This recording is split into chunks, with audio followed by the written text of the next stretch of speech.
오늘의 이야기는 영국 방송사의 PD인 데이브가 한국에서 다큐멘터리를 촬영하던 도중 겪었던 웃지 못할 해프닝을 정리한 일화입니다. 그와 제작팀은 각국의 국민성을 알아보며 치안이 좋은 국가와 그렇지 못한 국가의 차이를 분석하는 다큐를 제작 중이었는데요. 지금까지 수많은 국가를 돌아다녀봤지만 유일하게 한국에서만 보인 특징 때문에 그는 할 말을 잃을 수밖에 없었다는 이야기가 세계적으로 퍼지면서 큰 화제가 되었다고 합니다. 데이브는 어린 시절부터 한국과의 인연이 있었다고 하는데요. 기자였던 아버지를 따라 2002 한일 월드컵이 개최되던 때 한국에 방문했었기 때문입니다. 당시 그는 초등학교 저학년이었지만 축구본가인 잉글랜드 못지않게 경기가 있을 때마다 하나로 뭉쳤던 한국 사람들의 뜨거운 열기를 생생하게 기억하고 있다고 하는데요. 그는 이때를 회상하며 이렇게 말했습니다. 월드컵 경기에서 한국이 이기는 날이면 길거리 어느 곳을 가든 신나는 파티 분위기였고, 분위기에 취해 돌아다니다 보면 작은 병에 담긴 파란색 음료수를 그냥 마시라며 나눠주기도 했죠. 또한 한국이 극적으로 이탈리아를 이겼을 땐 아파트 난간에서 트렁크 팬츠 차림의 아저씨가 너무나 행복한 표정으로 대한민국을 크게 외치는 모습은 정말 아직까지도 생생하게 기억에 남아있어요.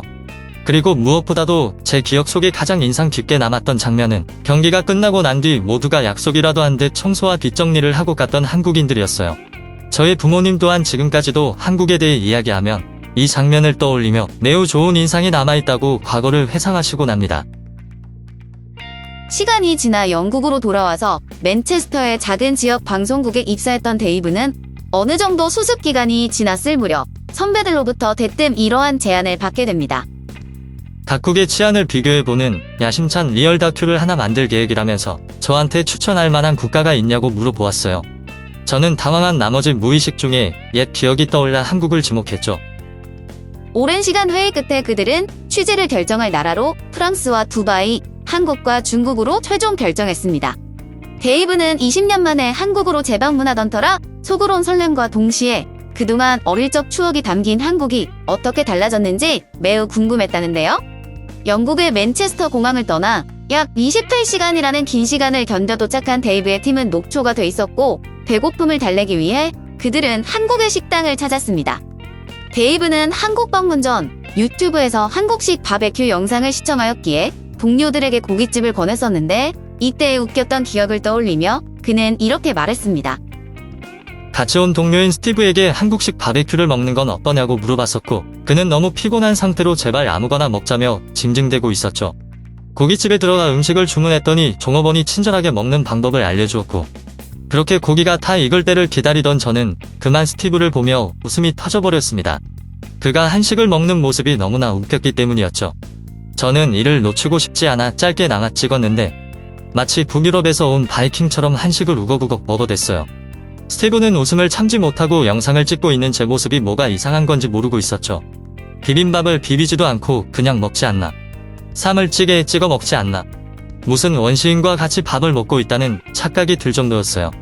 결국 저는 그에게 한식을 제대로 먹도록 알려줄 수밖에 없었죠. 비빔밥은 고추장과 비벼서 먹는 것이고, 고기는 쌈에 싸서 한 입에 먹어야 한다고 말이죠. 스티브는 그걸 왜 이제 알려주는 거냐며 부끄러워했지만, 저는 그 모습을 본 누구라도 먹는 방법을 알려주지 않고 일단 구경부터 했을 거라고 말해주었어요. 그렇게 배를 채운 그들은 숙소에 도착한 뒤 앞서 촬영을 시작했던 다른 팀들의 진행 사항을 확인하였습니다. 먼저 프랑스 팀은 지하철에서 핸드폰을 보이는 곳에 노출시킨 뒤 이를 발견한 시민들의 반응을 살펴보는 사회 실험 촬영을 진행하였고, 그 다음 중국에 도착한 팀은 지갑을 떨어뜨린 후 뒤따라오던 시민의 반응을 살펴보는 내용으로 기획하여 촬영을 진행했습니다.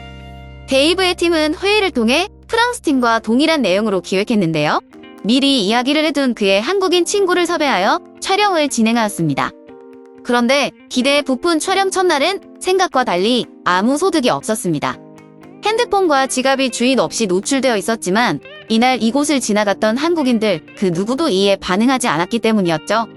당황했던 첫날의 기억을 떠올리며 데이브는 이렇게 말했습니다. 이곳에서는 이러한 모습이 너무나도 자연스러웠다고 느껴졌습니다. 핸드폰과 지갑이 이렇게 무방비 상태로 노출되어 있는 것을 보고도 다들 크게 이상하다고 여기지 않았기 때문인 것 같았어요. 그래서 저희 팀은 계획을 바꾸기로 했습니다. 중국 팀과 동일하게 지갑을 떨어뜨린 뒤 반응을 살펴보기로 했죠. 이후 변경된 기획으로 촬영을 시작한 그들은 얼마 되지 않아 벌어지는 상황에 놀라움을 금치 못했다고 합니다. 한국에서는 정말 단 한 번의 경우도 이를 모르는 채 무시하지 않았어요. 모두가 친절하게 직접 주어 주인에게 가져다 주었죠. 애초에 리얼 다큐멘터리 기획이었기 때문에 철저하게 방송을 위한 픽션의 요소는 배제했음에도 불구하고 한국에서 마주친 모든 사람들이 이런 국민성을 보여주었습니다. 그들은 장소를 옮겨 지하철로 다시 이동했습니다. 이번엔 핸드폰을 플랫폼 한가운데 떨궈놓고 이곳을 지나가는 시민들의 반응을 살펴보았죠. 그런데 그들은 두 번째 촬영에서 더욱더 충격적인 일을 경험했습니다. 핸드폰을 방치해 두고 이동하는 사이에 물건이 사라졌더라고요. 저는 핸드폰은 지갑과는 다를까 싶어 카메라를 다시 확인했는데 생각 외의 장면이 담겨 또 한 번 눈이 휘둥그레질 수밖에 없었어요.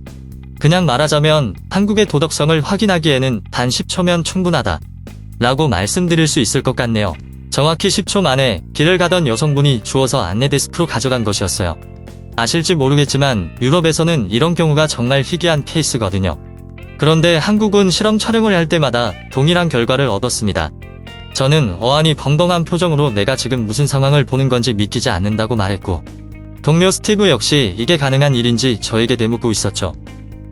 촬영을 마친 후 영국으로 돌아온 그들은 다른 팀들과 모여 회의를 진행했습니다.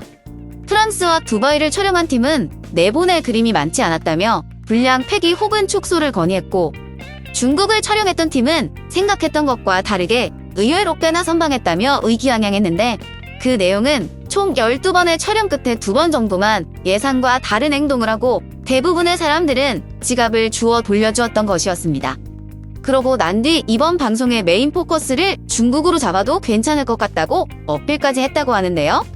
모두의 브리핑을 듣고 난 뒤 데이브의 팀은 마지막으로 한국 촬영 분량에 대해 설명했는데 이때의 기억을 떠올리며 그는 이렇게 말했습니다. 한국에서는 단 한 번도 사람들이 어긋난 행동을 하지 않았다고 말했는데 지금 생각해보면 왠지 모르게 제 자신이 뭐라도 된 것 마냥 기세등등했던 것 같아요. 다른 팀들은 각자 본인들 영상과 비교하며 놀라워했었죠. 그도 그럴 것이 중국에서는 2차례 정도 지갑을 돌려주지 않았었고 프랑스와 두바이의 경우 실제로 촬영 도중에 소매치기 장면까지 잡혔었죠. 당시 프로그램 총 진행을 맡았던 메인 PD 선배님이 영상을 보고 저에게 이런 질문을 했어요. 한국도 경찰이 길거리를 실시간으로 감시하냐고 말이죠. 이에 저는 한국 사람들은 경찰을 전혀 두려워하지 않고 신경 쓰지도 않는다고 말했습니다.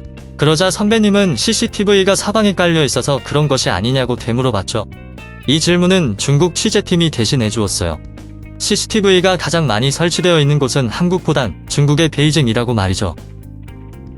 이후 그들은 촬영 분량 배분 문제와 나머지 후반 작업의 방향을 논의했는데 결국 다큐멘터리로 내보내기보단 사회실험 기획 영상으로 방향을 선회하였고 영상이 업로드된 뒤의 반응은 예상보다 훨씬 좋았다고 합니다. 이를 보았던 해외의 시청자들은 특히 한국의 실험 영상에서 하나같이 놀라운 반응을 보였다고 합니다. 모든 일화를 설명했던 데이브는 마지막으로 이렇게 덧붙였습니다. 나중에 한국에서 촬영을 도와준 친구에게 물어봤어요. 도대체 한국에서만 이런 결과가 나오는 이유가 무엇일까 하고 말이죠. 한국인 친구는 고민조차 하지 않고 이렇게 말해주더군요. 그냥 당연한 거니까. 오늘 이야기는 여기까지입니다. 시청해주셔서 감사합니다. 달달하고 맛있는 소식들 구독하고 몰아보세요. 여러분의 시간이 순삭되는 머핀 뉴스입니다. 저희 채널 구독과 좋아요 한번 부탁드립니다.